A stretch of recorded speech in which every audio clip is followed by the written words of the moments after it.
Hi students, நம்ம ஈஸியில் இன்றைக்கி second class பார்க்க போகிறோம். ஓகேவா? So lecture 2 series circuit. ஓகேவா? தொடர் இணைப்பு. சரியா? சீரீஸ் சர்க்கியூட்னா என்ன? ஃபஸ்ட்டு 3 ரெசிஸ்டன்ஸை நம்ம எடுத்திருக்கோம். ஓகேவா? ஸோ 3 ரெசிஸ்டன்ஸையும் நம்ம எப்படி கனெக்ட் பண்ணியிருக்கோம்னா தொடர்ச்சியாக கனெக்ட் பண்ணியிருக்கோம், அப்படி தானே? ஸோ கண்டினியூஸாக கனெக்ட் பண்ணியிருக்கிறதால இது என்ன சொல்கிறோம் அப்படின்னா சீரீஸ் சர்க்கியூட்டுன்னு சொல்கிறோம். சரியா? ஸோ சீரீஸ் சர்க்கியூட்டில் 3 ரெசிஸ்டன்ஸ் எடுத்து சீரீஸாக கனெக்ட் பண்ணிக்கிட்டு ஒரு வோல்டேஜ் சோர்ஸை இங்கே கனெக்ட் பண்ணியிருக்கோம். ஓகேவா? ஸோ இந்த வோல்டேஜ் சோர்ஸை நம்ம சம் வோல்டேஜ் கொடுக்கும்போது என்ன ஆகும் அப்படின்னா, ஸோ இந்த சர்க்கியூட்டுக்குள்ளே கரண்ட் ஃப்ளோ ஆகுமா? ஸோ சீரீஸ் சர்க்கியூட்டில் நமக்கு எப்பயுமே கரண்ட் எப்படி இருக்கும்? சேமாக இருக்கும். ஸோ இங்கே ஃப்ளோ ஆகிற கரண்ட்டு தான் இங்கே R1லேயும் ஃப்ளோ ஆகும். ஸோ இங்கே ஃப்ளோ ஆகிற கரண்ட்டு தான் R2லேயும் ஃப்ளோ ஆகும். ஸோ R3லேயும் சேம் கரண்ட்டு தான் ஃப்ளோ ஆகும். அப்போ சீரீஸ் சர்க்கியூட்டில் கரண்ட் எப்படி இருக்கும்னா சேமாக இருக்கும். ஓகேவா? இது மட்டும் ஞாபகம் வச்சுக்கோங்க. சீரீஸ் சர்க்கியூட்டில் கரண்ட்டு சேமாக இருக்கும், வோல்டேஜ் எப்படி இருக்கும்? டிஃப்ரெண்ட்டாக இருக்கும். ஓகேவா? இப்போ இங்கே பாருங்கள், இங்கே ஏன் வோல்டேஜ் டிஃப்ரெண்ட்டாக ஆகுது? நான் ஆல்ரெடி நேற்று கிளாஸில் என்ன சொன்னேன், ஒரு ரெசிஸ்டன்ஸில் ஒரு வோல்டேஜ் நம்ம ஒரு சர்க்கியூட்டில் வோல்டேஜ் கொடுக்கும்போது அந்த இடத்துல நம்ம ஒரு ரெசிஸ்டன்ஸை கனெக்ட் பண்ணும்போது என்ன ஆகும் அப்படின்னா, இங்கே ஒரு ரெசிஸ்டன்ஸ் இருக்கா, ஸோ இங்கே அதே வோல்டேஜ் கிடைக்குமா? ஆகாது. ஏன்னா இங்கே ரெசிஸ்டன்ஸ் என்ன பண்ணும்? உள்ளே வர்ற கரண்ட்டை ரெஸ்ட்ரிக்ட் பண்ணும், அப்படி தானே? ஸோ இங்கே ஒரு வோல்டேஜ் ட்ராப் ஆகுமா? ஸோ அந்த வோல்டேஜை V1ன்னு எடுத்திருக்கோம். அதே மாதிரி ரெசிஸ்டன்ஸ் R2ல் ட்ராப் ஆகிற வோல்டேஜை V2, R3ல் ட்ராப் ஆகிற வோல்டேஜை V3ன்னு எடுத்திருக்கோம். ஓகேவா? ஸோ அதான் இங்கே எழுதியிருக்கேன், R1, R2, R3 R in the series connection. So series சர்க்கியூட்டில் கரண்ட் எப்படி இருக்கும்? சேம் கரண்ட்டு ஃப்ளோ ஆகும். ஓகேவா? ஆனால் வோல்டேஜ் எப்படி இருக்கும்? டிஃப்ரெண்ட்டாக இருக்கும். V1, V2, V3 டிஃப்ரெண்ட்டாக இருக்கும். ஓம்ஸ்லாம் என்ன? பை ஓம்ஸ்லா V = IR, அப்படி தானே? அப்போது ஓம்ஸ்லா படி இந்த டெரிவேஷன் நம்ம டெரைவ் பண்ணலாமா? Voltage drop across R1. So V = என்னது? IR, அப்படி தானே? ஸோ நமக்கு வோல்டேஜ் R1ல் V1ன்னு இருக்குது, R2ல் V2ன்னு இருக்குது, R3ல் V3ன்னு இருக்குது, அப்படி தானே? ஸோ R1ங்கிற ரெசிஸ்டரில் எவ்வளோ வோல்டேஜ் ட்ராப் ஆகுதுன்னு பார்க்க போகிறோம். ஓகேவா? ஸோ V1 = Vனா என்ன? IR, அப்படி தானே? ஸோ அந்த ஃபார்மட் படியே இது எழுத போகிறோம். அப்போ V1ங்கிறதால I சேம் கரண்ட் தான், எல்லாத்துக்குமே I தான், அப்படி தானே? ஸோ ரெசிஸ்டன்ஸ் மட்டும் தான் என்னது? R1, R2, R3. அப்போது IR1. அதே மாதிரி V2ல் அதே மாதிரி ரெசிஸ்டன்ஸ் R2ல் ட்ராப் ஆகிற வோல்டேஜ் V2. ஸோ V2 எப்படி எழுதலாம்? I × R2. அதே மாதிரி V3-ஐ I × R3ன்னு எழுதலாமா? ஸோ நம்ம இப்போ டோட்டல் வோல்டேஜ் கண்டுபிடிக்க போகிறோம். ஒன்றும் இல்லை, இது மூணுத்தையும் ஆட் பண்ண போகிறோம். ஓகேவா? அப்போ V = V1 + V2 + V3 அப்படியே எழுதிக்கலாமா? V = I × R1, I × R2 + I × R3. இங்கே I காமனாக இருக்கா? ஸோ வெளியே தூக்கிடலாமா? வெளியே எடுக்கும்போது R1, R2, R3ன்னு இருக்குமா? ஸோ இந்த ஐயை வெளியே கொண்டு வந்துருங்க. இங்கே மல்டிப்ளிகேஷனில் இருக்குது, இங்கே வரும்போது என்ன ஆகும்? டிவிஷனில் ஆகுமா? ஸோ V/I = R1, R2, R3ன்னு இருக்குமா? ஸோ V/I என்னது? நம்ம நேற்று ஃபார்முலா படிச்சோம்ல, என்னது? ஓம்ஸ்லா படி. ஓம்ஸ்லா உடனே மறந்துடக்கூடாது. ஓகேவா? V × IR. அப்போது V/I இருக்கு. V/I என்னது நமக்கு? R. அப்போ இதுக்கு பதிலாக Rன்னு சப்ஸ்டியூட் பண்ணிடலாமா? So R = R1 + R2 + R3. இதுதான் நம்மளோட total resistance. So by series circuit நமக்கு என்ன தெரிஞ்சுக்கிட்டோம் அப்படின்னா, அந்த சர்க்கியூட்டில் ஃப்ளோ ஆகிற டோட்டல் ரெசிஸ்டன்ஸ் எல்லா ரெசிஸ்டன்ஸையும் கூட்டும்போது கிடைக்கிற ரெசிஸ்டன்ஸோட வேல்யூக்கு ஈக்குவலாக இருக்கும். புரியுதா? ஸோ டோட்டல் ரெசிஸ்டன்ஸ் எப்படி இருக்கும்? எல்லா ரெசிஸ்டன்ஸையும் ஆட் பண்ணால் நமக்கு கிடைக்கிற வேல்யூவாக இருக்கும். அதுதான் என்ன சொல்கிறோம்? சீரீஸ் சர்க்கியூட்னு சொல்கிறோம். புரிஞ்சுட்டா? ஸோ நெக்ஸ்ட்டு பாருங்கள்,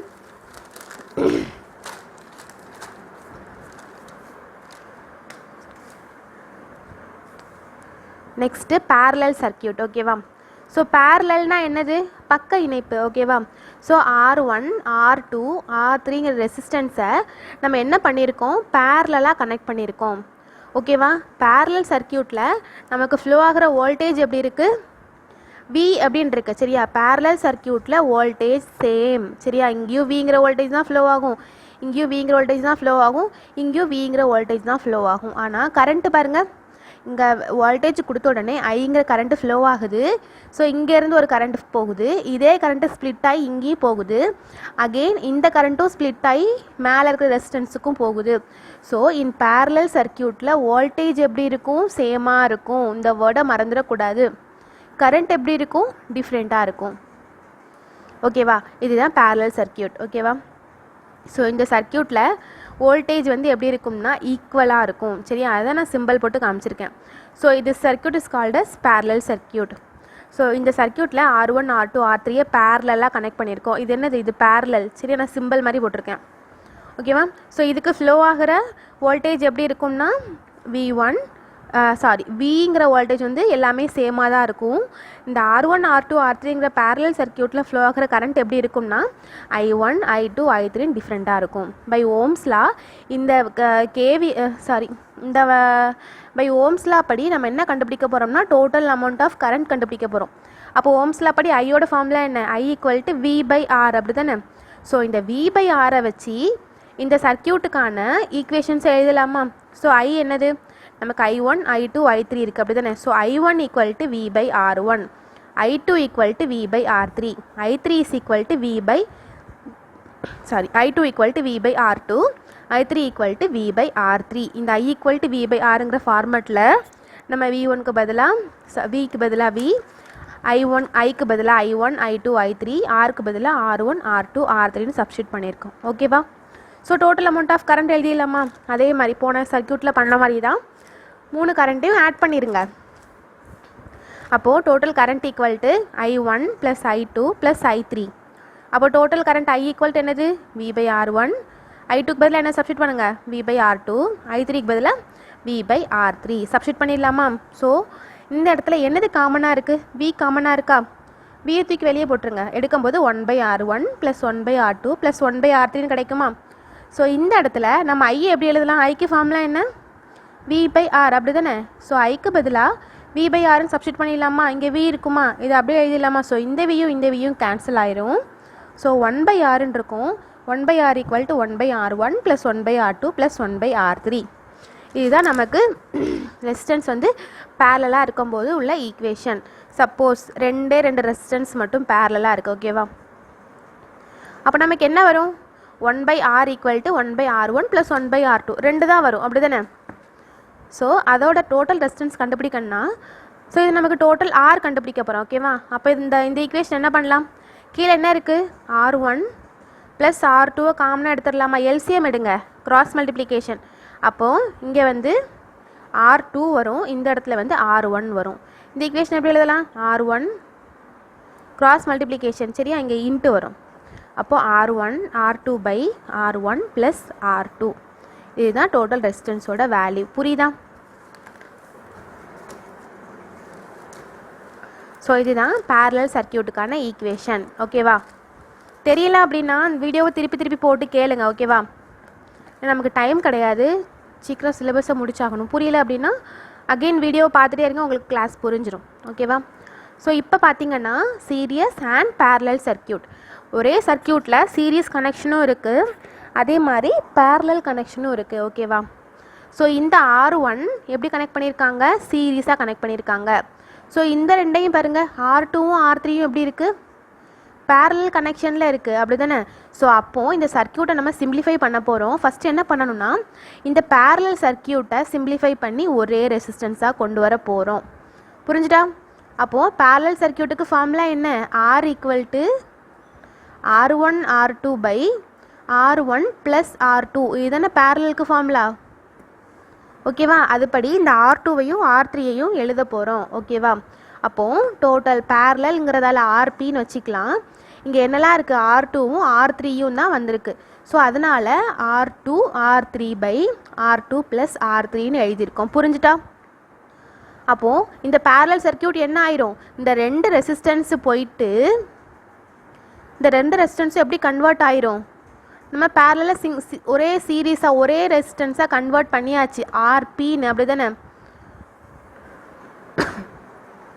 ஸோ RPன்னு ஒரே சர்க்கியூட்டாக கம்பைன் பண்ணிட்டோம். ஓகேவா? ஸோ அப்போ நமக்கு டோட்டலாக RPன்னு எழுதிடலாமா? ஸோ R1 இந்த சர்க்கியூட் எப்படி மாறுது? R1 இந்த ரெண்டு நம்ம என்ன பண்ணியாச்சு, ஒரே ரெசிஸ்டன்ஸாக மாற்றியாச்சு. So RP. அப்போது சீரீஸ் சர்க்கியூட்டில் வோல்டேஜ் எப்படி இருக்கும், டிஃப்ரெண்ட்டாக இருக்கும். இதில் ஃப்ளோ ஆகிற கரண்ட் என்னது V1, இதில் ஃப்ளோ ஆகிற கரண்ட் என்னது V2. ஓகேவா? ஸோ இங்கே நம்ம ஒரு வோல்டேஜ் கொடுக்கும். சீரீஸ் சர்க்கியூட்டில் கரண்ட் எப்படி இருக்கும், சேமாக இருக்கும், அப்படி தானே? ஓகேவா? ஸோ இப்போது இந்த சர்க்கியூட்டில் ஃப்ளோ ஆகிற வோல்டேஜை கண்டுபிடிக்கலாமா? ஸோ டோட்டல் வோல்டேஜ் என்னது V = V1 + V2. வியோட ஃபார்முலா என்ன, IR. அப்போ எப்படி எழுதலாம், I வந்து காமன். அப்போது V = என்னது IR. அப்போ I × R1. இந்த V2க்கு பதிலாக I × R2ன்னு எழுதலாமா? அப்போ V = IR1 + IR2ங்கிறது என்னது, P இருக்குது, அப்படி தானே? ஸோ IRPன்னு எழுதியிருக்கோம். புரியுதா? இப்போ I ரெண்டும் காமனாக இருக்கிறதால தூக்கி வெளியிடுங்க. R1 + RPன்னு கிடைக்குமா? ஸோ இங்கே மல்டிப்ளிகேஷனில் இருக்குது. ஸோ கீழே கொண்டு வந்துடுங்க, டிவிஷனில் ஆயிருமா, V/I. அப்போ இங்கே என்ன இருக்கும், R1 + RP.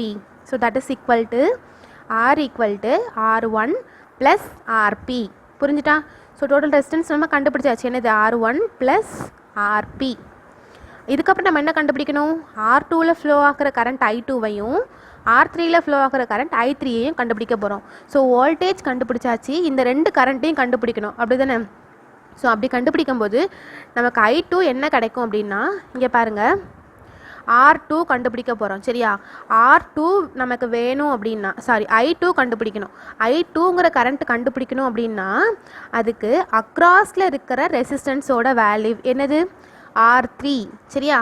அப்போது I2 = total current I into அதுக்கு அக்ராஸில் இருக்கிற ரெசிஸ்டன்ஸ் என்னது, R3 plus total number of resistance. இந்த சர்க்கியூட்டில் டோட்டல் நம்பர் ரெசிஸ்டன்ஸ் என்னது, R2வும் R3யும். I2 வேணும்னா அதுக்கு அக்ராஸில் இருக்கிற ரெசிஸ்டன்ஸ் இன்ட்டு டோட்டல் கரண்ட்டு. இப்போது இதே மாதிரி I3க்கு எழுதலாமா? I3 = ஃபஸ்ட்டு டோட்டல் கரண்ட் எழுதிக்கணும். ஓகேவா? டோட்டல் கரண்ட்டு இப்போ நம்ம I3 தான் கண்டுபிடிக்க போகிறோம். I3க்கு அக்ராஸில் இருக்கிற ரெசிஸ்டன்ஸ் வேல்யூ என்னது, R2. அப்போது R2 total number of resistance என்னது, R2 + R3. இப்படி தான் நம்ம R2வையும் R2ல் இருக்கிற I2 கரண்ட்டையும் R3ல் ஃப்ளோ ஆகிற I3 கரண்ட்டையும் நம்ம கண்டுபிடிக்க போகிறோம். ஸோ இதுதான் அதுக்கான ஃபார்முலாஸ். புரிஞ்சிச்சா? உங்களுக்கு புரியலை அப்படின்னா மறுபடியும் நீங்கள் வீடியோ பார்த்தா மட்டும்தான் இந்த சப்ஜெக்ட் வந்து உங்களுக்கு புரியும். ஓகேவா? ஒரு தடவை பார்த்துட்டு சும்மா நீங்கள் நோட்ஸ் மட்டும் எழுதிட்டு போனீங்கன்னா எதுவுமே தெரியாது. ஓகேவா? So next topic, power. பவர்னால் என்ன, ஒரு குறிப்பிட்ட நேரத்தில் ஒரு வேலையை நம்ம செஞ்சு முடிக்கிறோம். சரியா? அதுதான் பவர். இதை நம்ம என்ன லெட்டரில் டினோட் பண்ணுறோம் அப்படின்னா Pங்கிற லெட்டரில் டினோட் பண்ணுறோம். இதோட யூனிட்லாம் என்ன, ஒன்றே வாட்ஸில் சொல்லலாம், அப்படி இல்லைனா ஜூல்ஸ் per செகண்டில் சொல்கிறோம். ஸோ பவருக்கு ஃபார்முலா என்ன, ஒர்க் டன் பை டைம். அதாவது ஒரு குறிப்பிட்ட நேரத்தில் நம்ம செஞ்சு முடிக்க வேண்டிய ஒர்க்கு, அதுதான் என்ன சொல்கிறோம், பவர்னு சொல்கிறோம். ஓகேவா? ஸோ நெக்ஸ்ட்டு பவருக்கு ஒரு 3 ஃபார்முலா இருக்குது. P = VI, P = I²R, P = V²/R. இந்த 3 ஃபார்முலாஸையும் நல்லா படிச்சுக்கோங்க. இதை வச்சு நம்ம ப்ராப்ளம் சால்வ் பண்ணுவோம். ஓகேவா? தெரியுதா? ஓகேவா? ஸோ நெக்ஸ்ட்டு பவரை வந்து நம்ம கிலோ வாட்ஸில் மெஷர் பண்ணுறோம் அப்படின்னா எவ்வளோ வரும்னா 1 kW = 1000 watt. இது எல்லாருக்குமே தெரியும், அப்படி தானே? So next energy. ஸோ எனர்ஜினா என்னென்னு பாருங்கள்.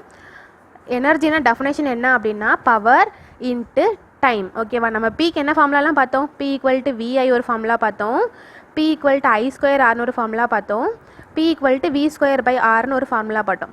ஸோ Pக்கு பதிலாக இந்த 3 ஃபார்முலாவையும் சப்ஸ்டியூட் பண்ணுங்கள். P = VI, P = I²R, P = V²/R. அவ்வளோதான். ஸோ எனர்ஜிக்கும் நமக்கு ஒரு 3 ஃபார்முலா கிடைக்கும். ஃபஸ்ட்டு எனர்ஜினா என்ன, பவர் இன்ட்டு டைம். சரியா? ஸோ Pக்கு பதிலாக இந்த 3 ஃபார்முலாவையும் சப்ஸ்டியூட் பண்ணிங்கன்னா உங்களுக்கு எனர்ஜியை கால்குலேட் பண்ணிக்கலாம். சப்போஸ் எனர்ஜி வந்து ஸ்மாலஸ்ட் வேல்யூவாக இருந்துச்சு அப்படின்னா நம்ம எப்படி மெஷர் பண்ணணும் அப்படின்னா வாட்ஸ் per செகண்டில் மெஷர் பண்ணணும். நார்மலாக எனர்ஜி எப்படி டினோட் பண்ணுவாங்கன்னா கிலோ வாட்ஸ் per ஹவரில் டினோட் பண்ணுறாங்க. புரிஞ்சுட்டா? இதுதான் எனர்ஜி. ஸோ நெக்ஸ்ட் டாபிக் என்னன்னா கிர்ச்சாஃப் லாஸ் பார்க்க போகிறோம். ஓகேவா? ஸோ கிர்ச்சாஃப் லாஸ் ஆல்ரெடி நீங்கள் படித்தது அப்படி தானே, ஃபிசிக்ஸ் எல்லாமே படிச்சுட்டு தான் வந்திருக்கீங்க. ஸோ அதே தான் சேம். கிர்ச்சாஃப் லா வந்து நம்ம 2 டைப்பாக சொல்கிறோம். ஒன்று வந்து KVL, second one is KCL.